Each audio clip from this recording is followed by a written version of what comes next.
Hi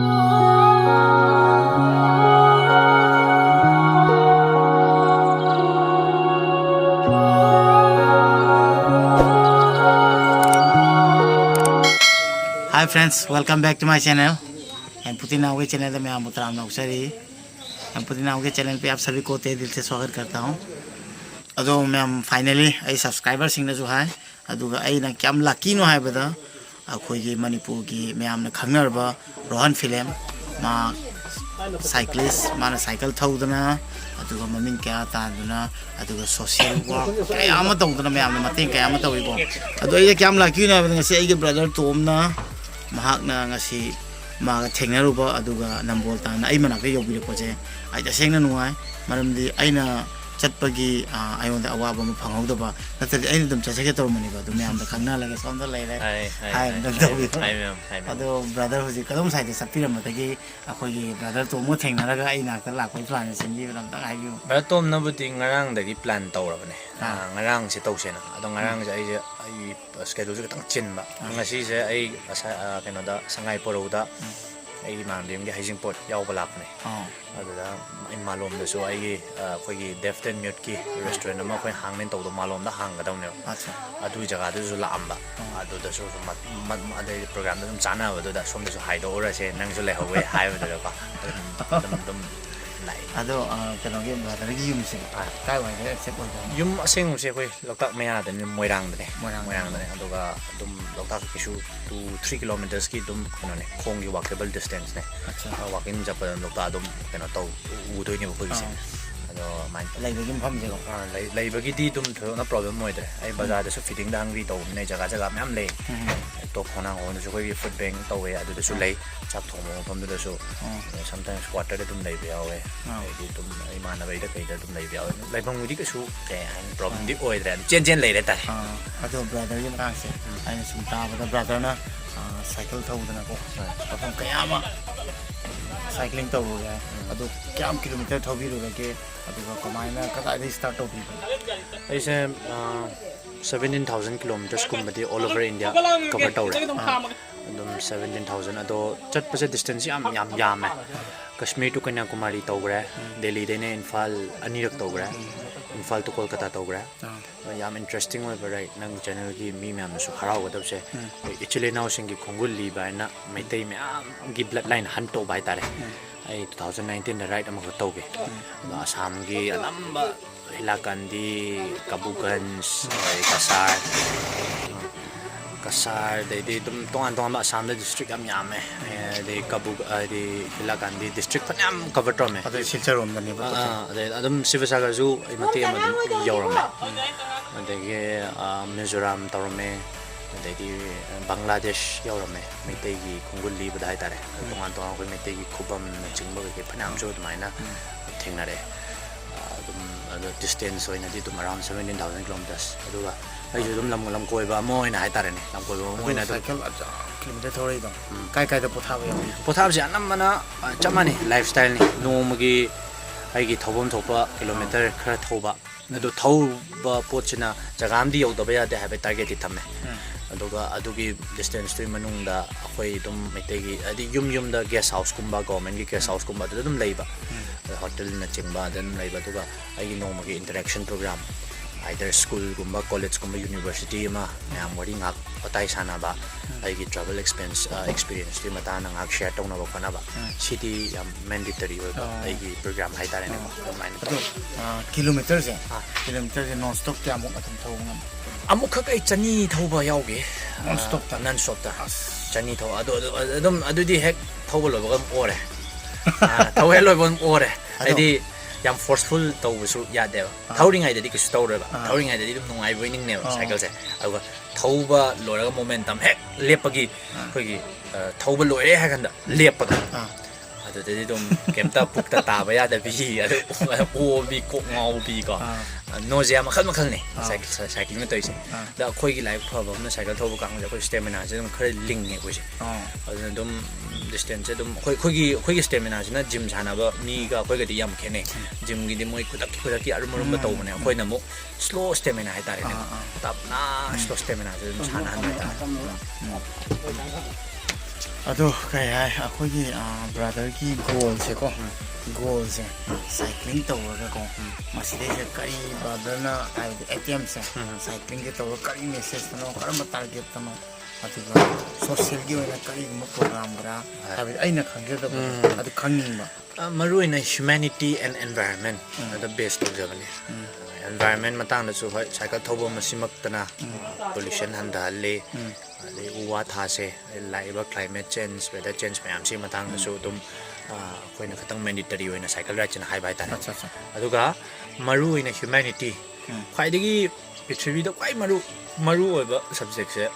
ꯑꯩ ꯃꯣꯠꯇꯗꯤ ꯑꯩ ꯍ꯭ꯌꯨꯃꯦꯅꯤꯇꯤꯅꯦꯅ ꯍꯥꯏꯅꯤꯡꯉꯤ ꯍ꯭ꯌꯨꯃꯦꯅꯤꯇꯤꯁꯦ ꯍꯦꯛ ꯁꯣꯛꯆꯤꯜꯂꯛꯄꯗꯒꯤꯅꯤ ꯑꯩꯈꯣꯏꯅ ꯃꯤꯑꯣꯏꯕ ꯈꯨꯟꯅꯥꯏꯒꯤꯗꯃꯛꯇ ꯈꯜꯂꯛꯇ꯭ꯔꯕ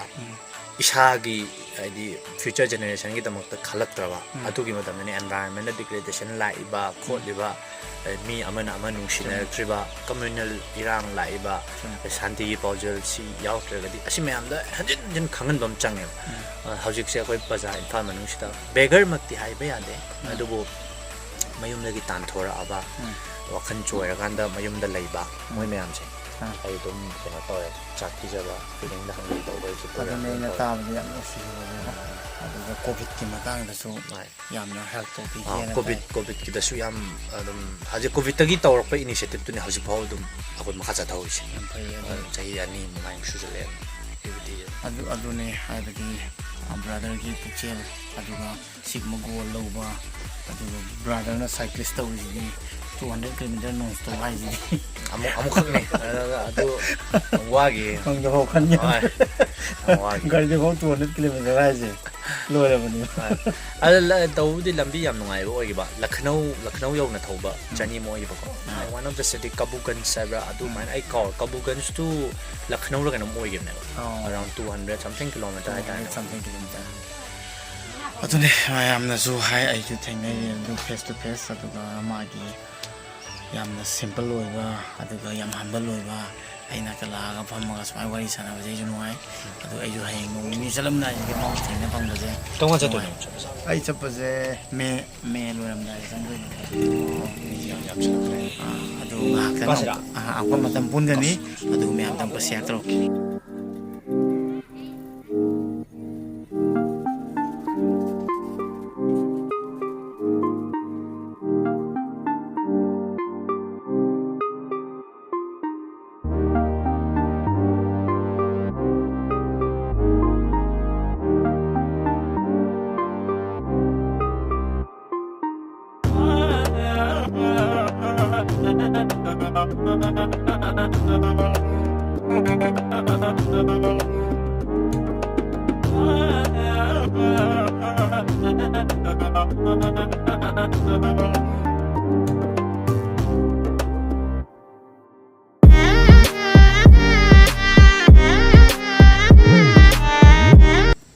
रोहन फिल्म प्लस टॉम अदुगा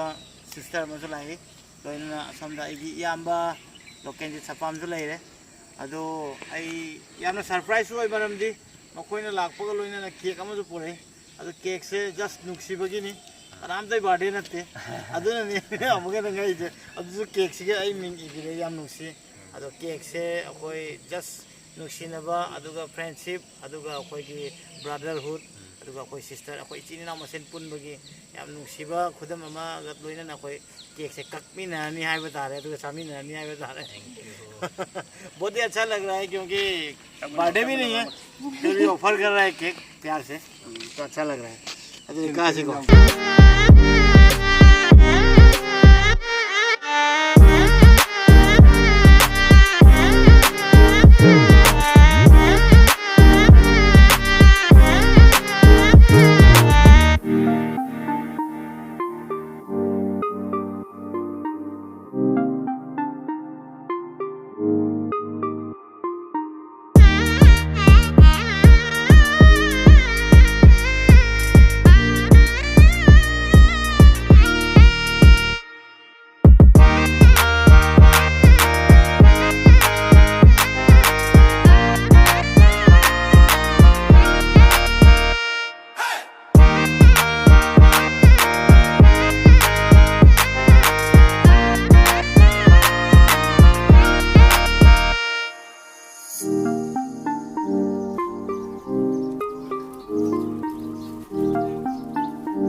अदो रोहन फिल्म चखरे